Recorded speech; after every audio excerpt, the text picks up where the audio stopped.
लोगों का स्वागत है। आज हम बताने वाले हैं आप लोगों को हिंदी का प्री बोर्ड कैसा है और कौन कौन से इसमें क्वेश्चन आएंगे। हम लाइन बाय लाइन आप लोगों को बताते चले जाएंगे। इस वीडियो से बने रहिएगा और इस चैनल को सब्सक्राइब कर लीजिएगा ताकि हम इससे संबंधित कोई भी पेपर जारी करें तो आपके पास पहुँच जाए। ये समझ लीजिए प्री बोर्ड का लगभग यही पेपर हर जगह का आया है, इसलिए आपका भी आ सकता है। हम एक एक चीज़ को आपको बताते चलेंगे। मॉडल पेपर जो यहाँ पर देखिए दिया हुआ है कि मॉडल पेपर, सबसे पहले इसको हम जो है आप लोगों को बताते अच्छे तरीके से चलते जाएंगे और इसको हम मिटा देते हैं। और सबसे पहले आप लोगों को बताते हैं कि क्या क्या आज करना है इस पेपर में। सबसे पहले मॉडल पेपर ही है ये और सत्र 2023 कक्षा 10 विषय हिंदी खंड अ, समय 3 घंटे हैं। निर्देश आप लोग पढ़ लीजिएगा और इस टाइप के निर्देश दिए गए हैं। अब हम क्वेश्चन पर चलते हैं। यहाँ पर क्वेश्चन दिया हुआ है, बहुविकल्पीय क्वेश्चन है। क्या बहुविकल्पीय? क्वेश्चन नंबर 1 है कि आचार्य शुक्ल किस युग के लेखक हैं। बहुत ज़्यादा क्वेश्चन पूछा जाता है। इसका जो ऑप्शन नंबर सही रहेगा वो सी रहेगा कि शुक्ल युग के। दूसरा क्वेश्चन क्या है कि अजातशत्रु किस विधा की रचना है। अजातशत्रु जो है कि इसमें देखिए जयशंकर प्रसाद की है। ये जयशंकर प्रसाद की ये जो है नाटक है, नाटक ये रचना है इसका। तीसरा है कि लहर किसकी रचना है, तो ये भी जयशंकर प्रसाद की ही है। उसके बाद क्वेश्चन नंबर जो है 4 है कि शुक्ल युग की समयावधि कितनी है, तो 1919 से लेकर 1938 तक। फिर क्वेश्चन नंबर 5 है कि नीड़ का निर्माण फिर किस विधा की रचना है, तो आत्मकथा है। इसका ये सही कर लीजिएगा। आगे चलेंगे तो क्वेश्चन नंबर 6वां मिलेगा कि भारत भारती किस विधा की रचना है। तो यहाँ पर देखिए किस युग की रचना है, इस पे पूछना चाहिए था, तो ये द्विवेदी युग की रचना है, किस विधा की नहीं। ये मैथिली शरण गुप्त द्वारा लिखी गई है। फिर क्वेश्चन नंबर 7 है कि मधुशाला किसकी रचना है, तो option number C Harivansh Rai Bachchan की है। और उसके बाद 9वां क्वेश्चन जो है कि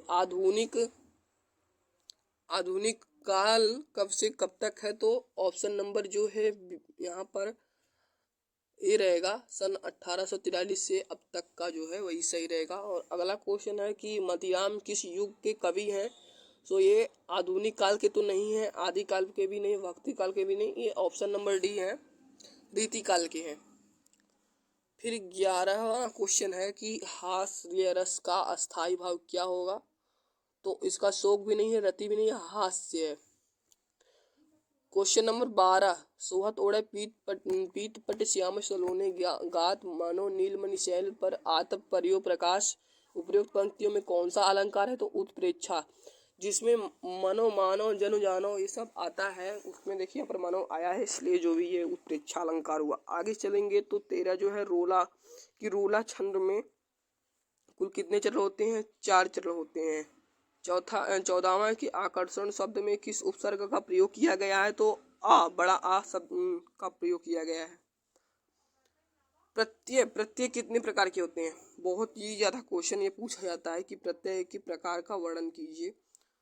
इसे याद कर लीजिएगा। तो प्रत्यय जो होते हैं वो 2 प्रकार के होते हैं और ये भी जान लीजिए कौन कौन से, तो विभक्ति प्रत्यय और व्युत्पन्न प्रत्यय 2 प्रकार के होते हैं। उसके बाद 16वां क्वेश्चन पीताम्बर में कौन सा समास है, तो बहुव्रीहि समास है, यानी कि जिसका पीलाम्बर अर्थात जो विष्णु। अक्षी का तत्व क्या होगा, अक्षी माने आंख होता है, आंख सही है। यण संधि का सूत्र इको यणच, ऑप्शन नंबर सी। फलस्य, ये षष्ठी विभक्ति है, फलस्य फल का रूप है, षष्ठी विभक्ति एक वचन, यानी कि ऑप्शन नंबर जो है ए है वो सही है। फिर क्वेश्चन नंबर 20 है कि अपठत धातु का वचन एवं पुरुष है, तो अपठत प्रथम पुरुष एक वचन रहेगा। अब आगे क्वेश्चन है कि वर्णात्मक खंडवा जो है, पहला क्वेश्चन आपका रहेगा, आपकी गद्य से एक शीर्षक दिया जाएगा, उसका आपको करना रहेगा गद्यांश का संदर्भ, उसके बाद व्याख्या, उसके बाद जो है क्वेश्चन उसे एक संबंधी दे देगा। फिर फिर इसके बाद जो रहेगा अथवा करके दूसरा भी आप कर सकते हैं अगर आपको ना आए, इसमें भी वही चीज़ रहेगा। फिर दूसरा क्वेश्चन जो रहेगा वो आपके पद्यांश पर आधारित रहेगा 3 प्रश्नों का, तो 3 प्रश्नों का उत्तर रहेगा, ये उत्तर देना है। तो चरण कमल वाला ये सूरदास द्वारा रचित है। इसे तो आप आसानी से आपको आता होगा, नहीं आ गए तो कमेंट कीजिएगा, आपको हम सॉल्व कर भी पेपर जो है इसका बता देंगे। और आगे अथवा देकर दिया गया है कि सुनी सुंदर बहन सुधारस साने जानी भली तिरछे कई नयन तिन्हें, इसको भी आप देखकर हल कर दीजिएगा। फिर दिए गए संस्कृत गद्यांश में से किसी एक का संदर्भ सहित अनुवाद करना है, ये भी आपके वाराणसी पाठ से लिया गया है।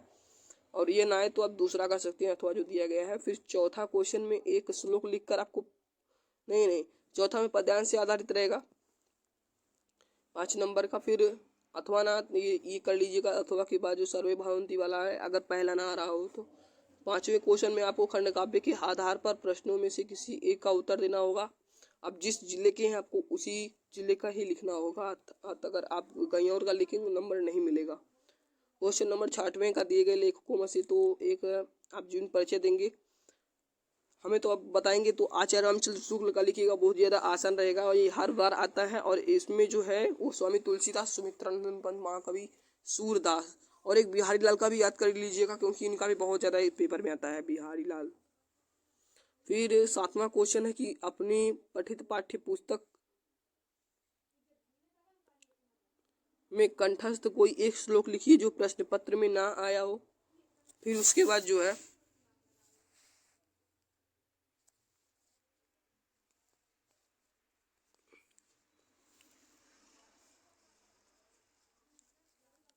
आपको कोई 2 प्रश्न करना है, संस्कृत में से दिया गया है। उसके बाद आपको किसी एक पर निबंध लिखना है, पर्यावरण संरक्षण, आतंकवाद, कारण एवं निवारण, जनसंख्या लाभानी, नारी सशक्तिकरण। आई होप कि आप लोगों को जो है क्वेश्चन दिख रहा होगा। अगर आपको सॉल्व भी क्वेश्चन को करवाना है तो आप मुझे कमेंट कीजिएगा, मैं तुरंत जो है इसका सॉल्व कर दूंगा। सो देखने के